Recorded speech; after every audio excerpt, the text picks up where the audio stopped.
തള്ളല്ല കേട്ടോട്ടോ, ഭയങ്കര ചീത്ത കേട്ടോ. ഒരാളെ പണിക്കൊണ്ടായിട്ട് ഒരു ഹൗസ് മെയ്ഡിനെ ജോലിയൊന്നും കിട്ടില്ലക്ക, എവിടെ പോയാലും ജോലി കിട്ടണില്ല എന്ന് പറഞ്ഞിട്ട് ഞാൻ ഒരിടത്തേക്ക് ജോലിക്ക് കൊണ്ടുപോയി. ഒരു അപ്പാർട്ട്മെന്റിലായിരുന്നു. അപ്പോ അവര് സാധാരണ ജോലി ചെയ്യുന്ന ഒരു മലയാളി ഫാമിലിയാണ്, ഇന്നൊക്കെ ചെറുതായിട്ട് അറിയാം. അപ്പൊ ഞാന് അവിടെ പോയിട്ട് പറഞ്ഞു, നമുക്ക് വേണ്ടപ്പെട്ട ഒരാളാണ്, എവിടെ പോയാലും ജോലി കിട്ടില്ല, നിങ്ങളെ തൽക്കാലം ഇവിടെ ഒന്ന് നിർത്തണം എന്ന് പറഞ്ഞു. അപ്പോ ഈ CV വായിച്ചു നോക്കിയിട്ട് ഇരിക്കണോടത്തുനിന്ന് അങ്ങോട്ട് നീച്ചു നിന്നു കേട്ടോ. അത് എന്താ വെച്ചു, അന്തരിച്ച് CV വായിച്ചിക്കണോ വെച്ചു. ഞാൻ പറഞ്ഞു ഞാൻ വായിച്ചില്ല പറഞ്ഞു. ഞാൻ പറഞ്ഞു ഞാനിപ്പോൾ അടുത്താണ് അറിയുന്നത് 12 മണി വരെ ഗുഡ് മോർണിംഗ് എന്നുള്ളത്, അത്ര അറിവുള്ളൂ, അതിനെ കുറിച്ച് അറിയില്ല പറഞ്ഞു.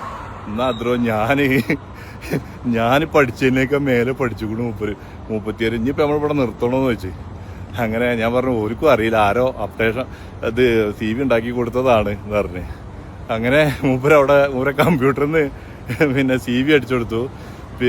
മൂപ്പർക്ക് അറിയണത് എന്തൊക്കെ അറിയാമെന്ന് ചോദിച്ചപാട് പറഞ്ഞു, ഞാൻ 2 വർഷത്തെ കുക്ക് ചെയ്തിട്ടുണ്ട്, എക്സ്പീരിയൻസ് ഉണ്ട്, ഇന്നോ വീട്ടിൽ നിന്നിട്ട് അതുപോലെ തന്നെ ക്ലീനിങ്ങിൽ നിന്നിട്ട് എക്സ്പീരിയൻസ് ഉണ്ട്. അതൊക്കെ എഴുതി കൊടുത്തിട്ട് മൂപ്പര് പറഞ്ഞു ഇതൊന്നും എൻ്റെ വൈഫിന് കൊണ്ടുകൊടുക്കും നിങ്ങൾ. അവർ ഓഫീസിലുണ്ടായിരുന്നത്.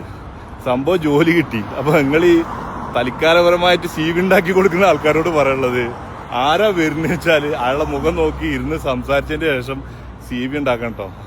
അതല്ലെങ്കിൽ ഇന്നെ പോലുള്ള ആൾക്കാർക്ക് വേണ്ട ചീത്തയേക്കും.